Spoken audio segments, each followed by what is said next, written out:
Assalamualaikum warahmatullahi wabarakatuh. Alhamdulillahirrabbilalamin. Puji syukur kehadirat Allah Subhanahu wa taala yang telah melimpahkan rahmat, hidayah serta kesempatannya kepada kita sehingga pada sesi ini kita dapat melanjutkan mata kuliah Teknologi Informasi dan Multimedia untuk prodi agribisnis.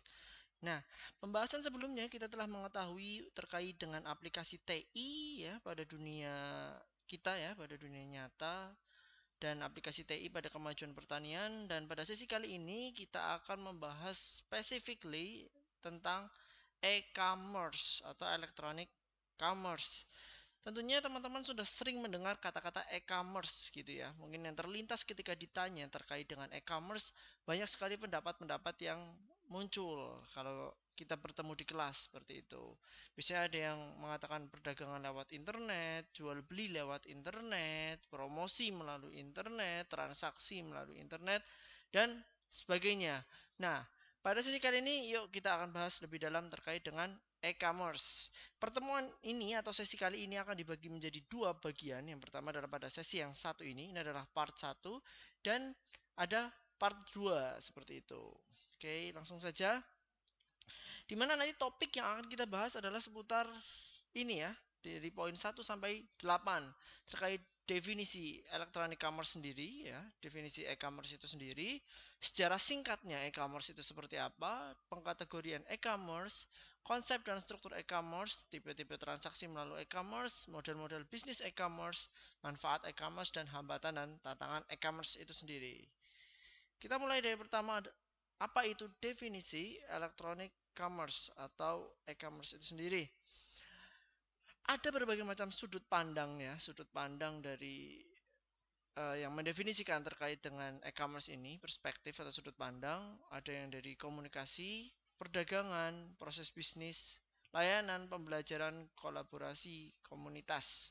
Kita mulai dari yang pertama dulu, di mana dari sudut pandang komunikasi gitu ya, e-commerce merupakan pengiriman barang, jasa, informasi, atau pembayaran melalui jaringan komputer atau sarana elektronik lainnya ya.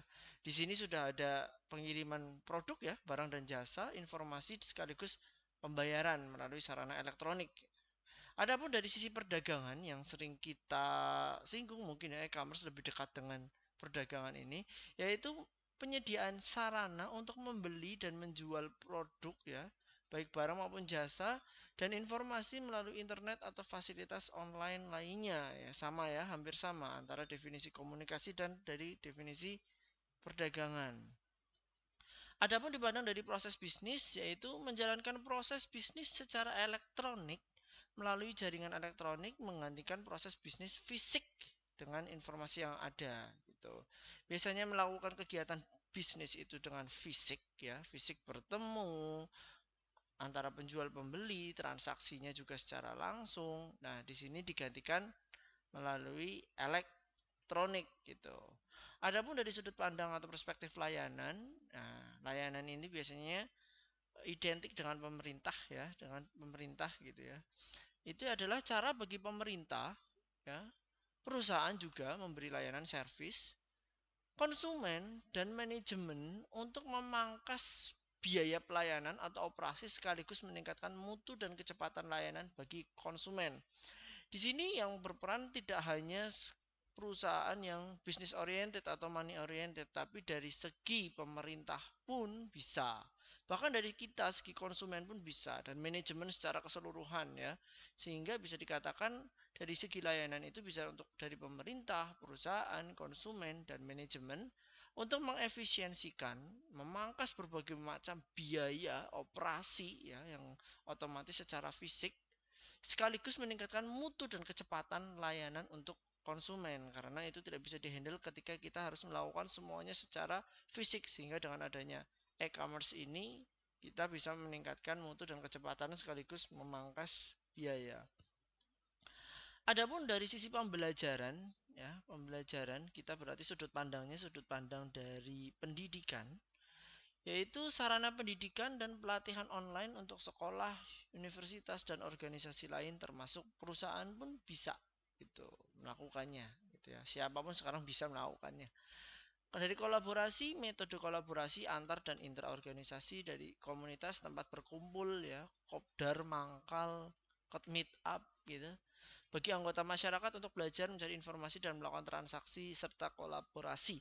Pada intinya kita tarik garis besarnya secara keseluruhan saja bahwa intinya semua kegiatan, aktivitas, transaksi, jual beli, menawarkan pelayanan ya transaksi transaksi keuangan ya pembayaran itu dilakukan secara elektronik, secara digital atau secara online. Itu yang dinamakan dengan e-commerce. Jadi berbagai macam perspektif ini bisa digunakan tergantung konteksnya seperti apa. Mungkin kita akan lebih dekat dengan uh, definisi atau sudut pandang yang perdagangan, komunikasi, proses bisnis dan layanan. Mungkin lebih ke situ gitu ya, lebih ke situ terkait dengan e-commerce nantinya. Oke. Adapun bagaimana sih sejarah dari e-commerce itu gitu ya. Awal munculnya itu seperti apa nih e-commerce gitu. Kita tahunya sekarang sudah ada Shopee, kita tahunya sekarang sudah ada Tokopedia, Bukalapak, ada all shop yang ada di website maupun di sosial media. Tapi sebenarnya sejarahnya itu seperti apa munculnya e-commerce ini dan di mana seperti itu. Oke, yang perlu digarisbawahi oleh teman-teman, khususnya yang dari prodi agribisnis, e-commerce sendiri merupakan bidang yang multidisiplin. Itu tidak bisa bidang yang berdiri sendiri, itu tidak gitu. Banyak sekali disiplin ilmu utama yang bisa mengoperasikan atau yang berkecimpung di dalam e-commerce itu sendiri gitu. Banyak gitu. Jadi tidak bisa diklaim bahwa ketika kita berbicara tentang electronic commerce berarti yang berkecimpung adalah orang yang tahu IT atau ilmu komputer atau yang tahu apa teknologi informasi aja gitu. Enggak gitu. Karena e-commerce tadi kita banyak sudut pandangnya, ada perdagangan di situ. Nah, perdagangan nanti kaitannya dengan pemasaran. Apakah hanya pemasaran saja? Ya enggak gitu. Pemasaran kalau nggak tahu jalur informasi atau jalur software ini atau jalur aplikasi ini ya sama-sama gitu ya, deadlock juga gitu. Tapi apakah hanya bisa promosi tok? Enggak gitu, butuh juga yang namanya ilmu terkait untuk mengetahui perilaku konsumen, masih dalam pemasaran sebenarnya. Perilaku konsumen itu seperti apa gitu. Selain itu ada transaksi di sana ya harus tahu keuangan, harus tahu kondisi ekonomi gitu. Dan juga secara keseluruhan yaitu manajemen information system gitu ya. Sistem informasi manajemennya di setiap aplikasinya itu gimana sih kayak gitu. Jadi kita bangsa Indonesia lah pada khususnya atau kita secara mandiri kita harus siap untuk berkolaborasi atau mempelajari berbagai macam ilmu ya multidisiplin. Kalau kita hanya fokus di bidang pemasaran saja misalnya kita secara agribisnis kalau kita melihat dari checklist yang ada di sini kemungkinan agribisnis itu harus bisa menguasai ilmu pemasaran, perilaku konsumen, keuangan dan ekonomi. Nanti kita akan mempelajari lebih mendalam di 4 hal ini. Lah, Pak, bagaimana dengan ilmu komputer dan manajemen information system? Sebenarnya kita bisa mempelajarinya atau ingat berkolaborasi gitu, berkolaborasi. Karena zaman sekarang itu kita berkolaborasi. Bahkan pendiri-pendiri startup, unicorn dan sebagainya seperti Bukalapak, Shopee, Gojek, Tokopedia dan sebagainya, mereka itu terdiri dari beberapa orang yang punya kelebihan di bidangnya masing-masing gitu. Dan kita pun sebagai user pun sama gitu. Sebagai user pun sama. Apalagi sebagai user sebenarnya lebih mudah. Kita tinggal menggunakan saja gitu. Bagi teman-teman yang pinter banget promosi lewat Shopee, ya udah pelajarilah manajemen information system yang ada di Shopee gitu. Pelajarilah perilaku konsumen yang ada di Shopee. Itu mereka punya ciri khas tersendiri. Bahkan antara Shopee, Tokopedia itu punya karakteristik sendiri. Bahkan marketplace seperti Tokopedia, Shopee dan Bukalapak itu sangat berbeda dengan perilaku konsumen yang ada di sosial media seperti Facebook dan Instagram. Facebook dan Instagram pun berbeda karakteristik. Ada lagi nanti yang konsumen yang mencari di search engine seperti Google. Nah, oleh karena itu kita nanti pelan-pelan lah kita belajar sedikit demi sedikit terkait dengan hal-hal tersebut. Intinya ketika kita tidak bisa menguasai semua, kita bisa berkolaborasi. Jangan, waduh, masa banyak sekali ilmu yang harus kita pelajari. Atau nggak sanggup, nggak gitu. Kalau tidak sanggup, ya pelan-pelan aja kita pelajari sedikit demi sedikit gitu. Kita nggak harus jadi ahli, expert di ilmu komputer untuk bisa terjun di e-commerce. Tapi kita bisa berkolaborasi dengan orang yang ahli. Intinya seperti itu. Maka dari itu mulai perluas pergaulan ya di fakultas-fakultas lain juga. Kita memerlukan ilmu yang lain dan ilmu yang lain memerlukan keilmuan kita. Pada intinya di situ. Oke, lanjut kita ya, balik lagi ke sejarah ya. Pada tahun 1970-an kita bahas terkait teknologi pendahulu dari e-commerce gitu ya. Inovasi seperti electronic funds transfer ya, ini ada kaitannya dengan dana, keuangan dan sebagainya. Ini dana dikirim secara elektronik dari satu organisasi ke organisasi yang lain, terbatas di kalangan perusahaan-perusahaan besar. Di mana kemungkinan besar di negara-negara maju adidaya seperti Amerika Serikat atau Eropa ini. Dan itu terjadi di tahun 1970-an ya. Kalau di Indonesia sedang apa tuh tahun 1970? Kemudian Electronic Data Interchange ya, EDI, Media Transfer Dokumen ya, rutin elektronik yang terjadi perluasan penggunaan termasuk perusahaan manufaktur, retail dan pelayanan ya. Ini transfer dokumen, mungkin seperti fax ya, seperti fax, email dan sebagainya.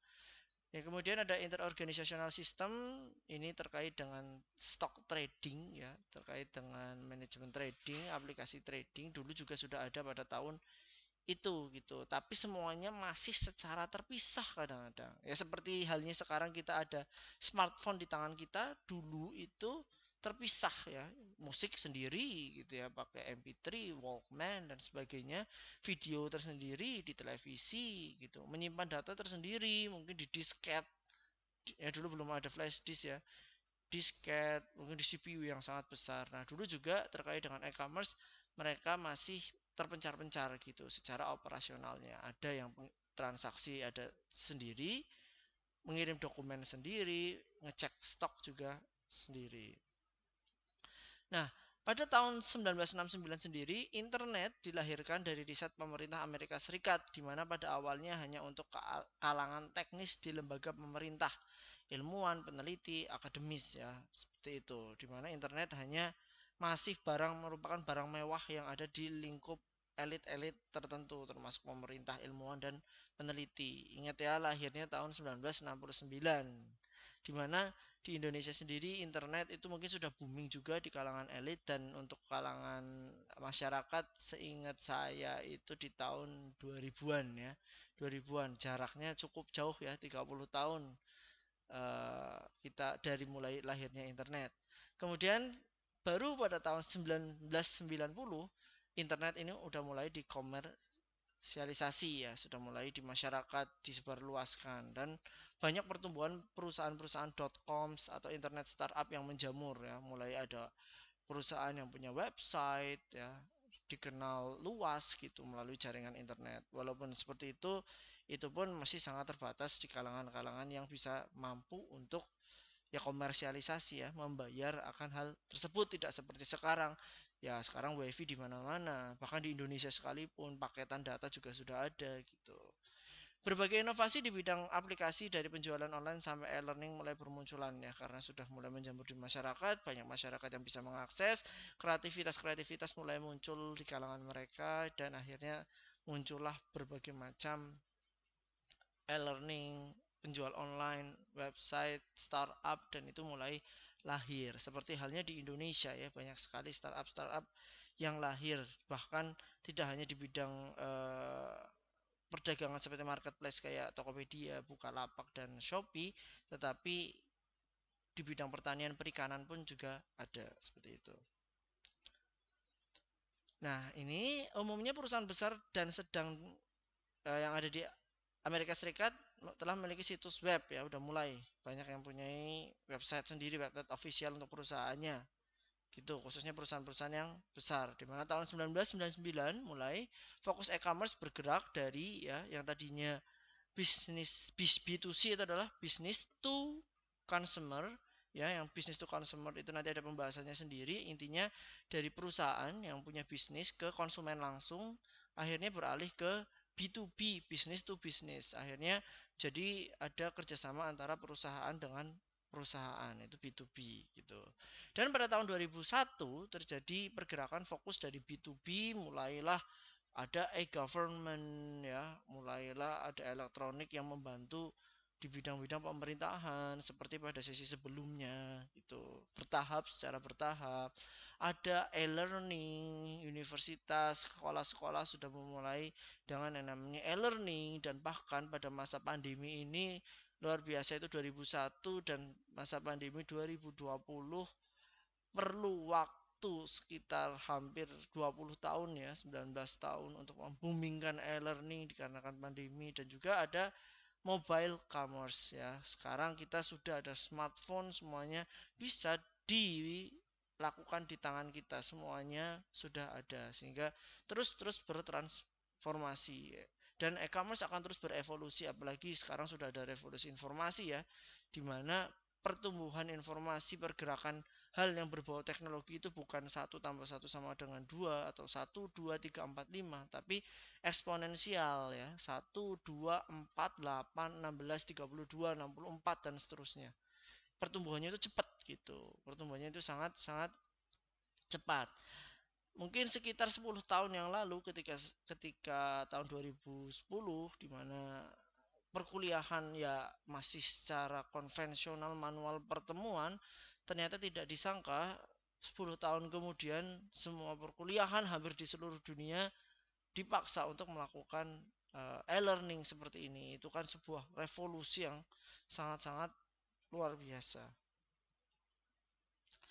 Tentunya ada beberapa e-commerce yang sukses dan ada beberapa e-commerce yang kurang berhasil di situ gitu. Di antaranya uh, virtual e-commerce adalah eBay. eBay ini terus terang terkenal banget ya, seperti marketplace-nya dunia lah ibaratnya, sama kayak Alibaba gitu ya, Amazon dan sebagainya gitu. Nah, ada eBay, yang lain adalah VeriSign, IOL, Checkpoint ya. Mungkin kita kurang familiar dengan yang lain karena di Indonesia sendiri kita sudah dimanjakan dengan e-commerce yang bercita rasa lokal, walaupun ada beberapa yang dari luar negeri gitu. Chick and Mortar, Cisco, General Electric, IBM, Intel, Schwab, dan sebagainya. Ada juga yang gagal. Banyak perusahaan-perusahaan .com yang bertumbangan pada tahun 1999. Bahkan kalau dihitung pada tahun saat ini juga ya, kalau kita mau hitung nggak ada habisnya gitu ya. Karena semakin banyak yang tumbuh dan semakin banyak yang tumbang. Itu wajar lah di dunia bisnis gitu. Di dunia bisnis, jangankan kita ngobrol masalah e-commerce atau bisnis online, bisnis offline pun banyak yang tumbuh dan banyak yang bertumbangan gitu. Itu sebuah kewajaran. Dan e-commerce tentu saja belum mati ya, belum mati ya. Meskipun banyak yang gagal dan sebagainya ya, perusahaan-perusahaan sekarang makin banyak yang tumbuh, bahkan startup-startup lokal. Kemarin pada sesi sebelumnya sempat saya bahas, yaitu kita udah bisa bersaing gitu. Dulu pernah juga di program studi agribisnis ya, Fakultas Pertanian pada khususnya, kita mengundang startup lokal terkait yang bergerak di bidang pertanian, itu Becer ya, seperti itu juga bisa eksis gitu ya, bisa eksis gitu. Itu juga berarti tandanya semua memiliki kesempatan yang sama gitu, asalkan tahu polanya dan kita mau berkolaborasi antar multidisiplin. Gimana sih masa depan e-commerce? Mungkin ini data lama ya, dari tahun 2004, volume belanja online dan transaksi B2B di Amerika Serikat dari 3 triliun meningkat jadi 7 triliun gitu. Dimana di 2008 pengguna internet di seluruh dunia mencapai 750 juta. Itu tahun 2008 itu. Bayangkan sekarang itu berapa gitu. Bahkan di Indonesia sendiri pada tahun 2020 penduduknya sekitar 260 juta jiwa gitu. Anggap saja yang punya HP atau yang bisa mengakses internet itu nanti bisa di browsing sendiri gitu ya, bisa di browsing sendiri, berapa persennya dari 260 juta jiwa. Dan rata-rata Indonesia itu masih jadi konsumer. Nah, kalau kita bisa terjun dan memanfaatkan peluang tersebut, otomatis kita bisa meraup keuntungan di situ. Kebanyakan orang-orang luar negeri itu justru menyasar di Indonesia. Maka dari itu banyak sekali perusahaan-perusahaan luar negeri yang target pasarnya adalah orang Indonesia, karena Indonesia sendiri merupakan pasar internasional. Kenapa? Ya, Indonesia penduduk nomor 5 kalau tidak salah ya, nanti di cross check. Nomor 5 di dunia gitu ya, terbanyak di dunia. Nah, itu kan berarti pasar gitu. Itu berarti pasar. Singapura yang teknologinya maju dan sebagainya, menciptakan banyak hal dan sebagainya, mau dibuang kemana nih produknya, menciptakan kemana? Ya paling gampang negara sebelahnya dengan tingkat jumlah penduduk yang tinggi gitu. Oleh karenanya sebagai bangsa Indonesia sendiri kita bisa memanfaatkan hal tersebut gitu. Di zaman e-commerce sekarang jangan berpikir bahwa ketika saya menciptakan produk atau menjual produk itu mikirnya lokal terus gitu. Mikirnya lokal gitu. Kalau nggak laku di desa udah mandek gitu. Kalau nggak laku di kota kita selesai. Enggak. Ketika kita punya bahkan ya, ketika teman-teman jualnya itu di Instagram, itu teman-teman berarti dengan bahasa Indonesia, itu berarti teman-teman menjualnya sudah pasarnya ada di seluruh Indonesia, tinggal bermain strategi yang tepat di Instagram itu diulik ya, didalamin lagi, main hashtag, main caption, spamming dan sebagainya itu diulik. Begitu juga dengan platform-platform lain seperti Facebook, Shopee misalnya. Itu ada strategi sendiri supaya tersebar luas di masyarakat yang lebih luas seperti itu. Oke. Dan sumber pertumbuhan e-commerce kita bisa lihat di sini ya bebas ya, B2C, B2B, e-government, e-learning. B2C teman-teman bisa langsung berhubungan dengan customer. Coba mulai di jualan ya. Mulai jualan online, nggak punya barangnya, dropship, selesai. Atau cari di lingkungan sekitar gitu. Yang penting mulai jualan dulu. Via online kalau malu, Pak, saya orangnya pemalu gitu. Via online sekarang kita lagi ngobrol masalah e-commerce.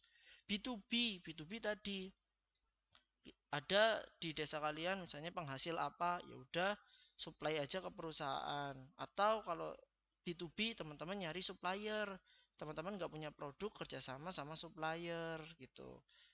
Atau dropship juga ngambil dari online lagi nggak apa-apa gitu. Saya pun memulainya semuanya dari modal nol gitu, nggak pakai modal, yaitu dropship gitu, nggak punya, tidak punya apa barang gitu ya, stok gitu, tidak punya barang. Yang kemarin pada sesi sebelumnya terkait dengan produk skincare awalnya adalah dropship. Akhirnya dari margin-margin penjualan itu terkumpul modal bisa beli stok barang gitu. Kemudian e-government yang kemarin sudah disinggung dan e-learning juga kemarin sudah disinggung. Ada beberapa pengkategorian electronic commerce ya, e-commerce. Beberapa di antaranya yaitu yang pure, yang total gitu, dan juga yang parsial, yang sebagian. Ini tergantung dari derajat digitasi gitu ya. Transformasi dari fisik ke digital. Karena jujur saja kita kan masih bertransformasi, belum pure semuanya digital gitu ya. Baik itu produk ya, produk, barang atau jasa yang dijual, proses bisnisnya ataupun agen penyalurnya gitu. Agennya. Nah, untuk perusahaan brick and mortar itu model ekonomi lama ya. Ini contoh kasus aja. Sebagian besar aktivitas bisnisnya masih manual, menjual produk fisik melalui agen penyalur fisik ya. Masih banyak kok sebenarnya perusahaan-perusahaan yang sebenarnya eh, di internet itu hanya menyampaikan profilnya aja, katalognya saja. Tapi kalau mau beli ya nanti secara langsung di belakang misalnya. Walaupun itu lewat WA, lewat transaksi di luar, itu termasuknya semi atau parsial gitu ya, parsial. Yang pure itu seperti apa? Yang pure ya produknya ya dibeli digital gitu ya, digital dari produk-produk digital, proses bisnisnya digital, udah ada botnya di situ, agen penyalurnya juga sudah ada secara digital sebetulnya. Nah, maka dari itu nanti kita bisa melihat ada perusahaan virtual yang pure dilakukan secara online semuanya, semuanya. Ada yang apa namanya, yang melakukan aktivitas e-commerce ya, kayak promosinya, katalognya, profilingnya, tapi aktivitas bisnis utamanya ya dilakukan di dunia fisik. Itu banyak lah ya, banyak. Misalnya toko sepatu tapi bisa online gitu belinya, tapi secara fisik ada gitu. Ada juga pasar elektronik yang pasar online di mana membeli dan penjual bertemu untuk bertukar produk, jasa, uang atau informasi. Ini bisa contohnya Shopee gitu ya, marketplace, electronic marketplace. Contohnya Shopee di mana ketika kita mau beli ya udah kita lihat barangnya ada di Shopee, ketika kita setuju kita transfer, dan transfer uang kita itu tidak langsung masuk ke yang namanya penjual, itu masuk ke rekening bersama. Nanti ketika barang itu sudah sampai gitu baru bisa dicairkan oleh si penjual. Ini untuk keamanannya gitu. Salah satu contohnya seperti itu dan banyaklah modelnya. Di teman-teman kalau tahu pernah masuk ke website itu juga ada yang bisa. Kadang-kadang masuk ke website kita cocok, ada yang lewat WA, itu parsial ya. Kalau misalnya dari website terus masukkan ke keranjang seperti kayak di Shopee terus bayar udah langsung transfer di situ, itu lebih lebih e-commerce-nya lebih berjalan gitu, lebih pure play-nya, lebih pure play. Dimensinya pun seperti ini ya. Eh, Kalau kita ngelihat dari produknya, ada yang masih physical produk ya, produknya masih secara fisik gitu. Ada yang digital produk. Digital produk itu seperti apa? Jual beli digital produk itu seperti misalnya software atau ya berbentuk file lah, ya PDF, ya buku, e-book dan sebagainya. Terus di sini bagian virtual playernya, pemainnya. Ada physical agent yang dimana kalau nggak ada orangnya yang adminin gitu ya, CS-nya gitu melayani, nggak jalan gitu. Nah, ini berarti masih perlu ada adminnya. Kebanyakan masih di sini gitu, masih melayani secara fisik gitu ya, fisik walaupun dapat WA gitu ya. Ada juga digital agent, ini udah ada pakai bot. Biasanya kalau teman-teman baru kok chatting gitu langsung terima kasih kakak dan sebagainya, itu default banget itu pakai bot. Itu digital agent, itu bisa seperti itu. Atau sudah tersistem alurnya itu habis habis masukkan ke keranjang seperti ini seperti ini seperti ini, transaksi selesai tinggal barang dikirim. Nah, itu salah satunya digital agent. Ada juga prosesnya ya, physical proses tadi sama ya, ini kaitan erat dengan physical agent juga, dan digital proses tadi juga masuk ke digital agent juga, hampir beririsan di bagian tersebut. Nah, konsep dan struktur e-commerce itu seperti apa sih gitu ya. Internet sendiri berkembang menjadi saluran distribusi global utama untuk produk ya, baik barang maupun jasa. Lapangan pekerjaan pun sekarang bisa diakses secara virtual gitu. Teman-teman mulai sekarang juga sambil ngelihat-ngelihat website-website penyedia lapangan kerja ya, seperti jobstreet.com dan sebagainya gitu. Kemudian dampaknya mengubah perekonomian, struktur pasar, industri, produk dan jasa, serta aliran distribusinya. Segmentasi pasar, nilai bagi konsumen, perilaku konsumen, lapangan pekerjaan, dan pasar tenaga kerja. Itu sudah mengubah segalanya dengan adanya e-commerce ini ya, dengan adanya digitalisasi ini gitu. Dimana mungkin ketika kita berbicara masalah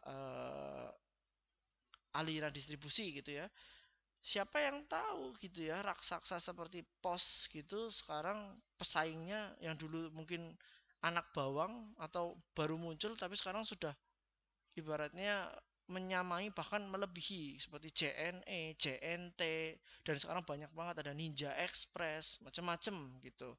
Wahana dan sebagainya macam-macam. Berbagai macam ekspedisi ada di situ. Nah, yang dulu mungkin zaman 10 tahun yang lalu atau 20 tahun yang lalu pos itu bisa mendominasi, akhirnya tersaingi juga. Nah, strukturnya berubah nih ya, strukturnya berubah. Segmentasi pasar juga lebih mudah dulu, lebih mudah. Kalau dulu mengeluarkan dana yang besar ya, sekarang mensegmentasi pasar kita bisa melihat dari kesukaannya melalui sosial medianya gitu. Perilaku pasar dan sebagainya juga sama. Dampaknya juga terjadi pada masyarakat dan politik dan perspektif kita terhadap dunia dan diri kita di dalamnya. Oke, kalau pada masyarakat otomatis e-commerce berubah ya, dari yang kita suka belanja keluar sekarang bisa via online. Nah, politik itu gimana? Sebenarnya nanti ada pembahasan tersendiri, tapi kita kemarin ngelihat kasus ya, sempat kasus Facebook Mark Zuckerberg pernah disidang karena data bocor, data informasi penggunanya bocor dan digunakan untuk hal yang berkaitan dengan hal ini gitu. Coba nanti teman-teman bisa membaca lagi berita tentang hal itu. Itu juga ada kaitannya dengan politik ya, data seperti itu. Setidaknya ada struktur dan klasifikasi e-commerce. Ada dua tipe umum e-commerce. Tadi ini baru akan kita bahas di sini, yaitu business to consumer dan juga business to business. Business to consumer, transaksi online terjadi perusahaan dengan konsumen individual ya. Retail seperti Alfamart, Indomart itu masuknya ke business to consumer karena mereka berhadapan langsung dengan kita sebagai consumer yang beli. Adapun untuk business to business, perusahaan itu melakukan transaksi online dengan perusahaan lain. Perusahaan A butuh barang nih, misalnya KFC perlu barang ayam gitu ya, akhirnya menghubungi perusahaan lain yang penyedia ayam atau usaha lah, unit usaha yang menyediakan daging ayam seperti itu masuknya ke dalam kategori bisnis tuh bisnis. Infrastrukturnya terus terang internet ya, sudah teman-teman sudah tahu di mana ada istilah lain juga intranet. Intranet itu jaringan milik perusahaan yang menggunakan ya intinya seperti internet, hanya saja itu terbatas di kalangan tertentu. Adapun extranet ya berbagai macam intranet itu. Oke. Secara umum non teknisnya, kalau tadi infrastrukturnya ada juga ditunjang 5 pilar ya, people kita sebagai SDM harus ada peraturannya ya. Kalau tidak ada peraturannya luar biasa banyak sekali kejahatan di sana ya, penyimpangan atau hal yang tidak diinginkan di internet ya, terjadi di internet, di sosial media dan sebagainya. Oleh karena itu perlu yang namanya perundangan. Sekarang juga disediakan pemasaran dan periklanan. Kalau teman-teman punya akun Facebook atau Instagram, mungkin TikTok juga, itu ada advertising ya, advertisement sorry, iklan. Nah itu juga ada layanan itu. Bagi pedagang, misalnya saya gitu ya, mau ngiklan itu bisa bayar Facebook gitu, atau bayar Google juga bisa.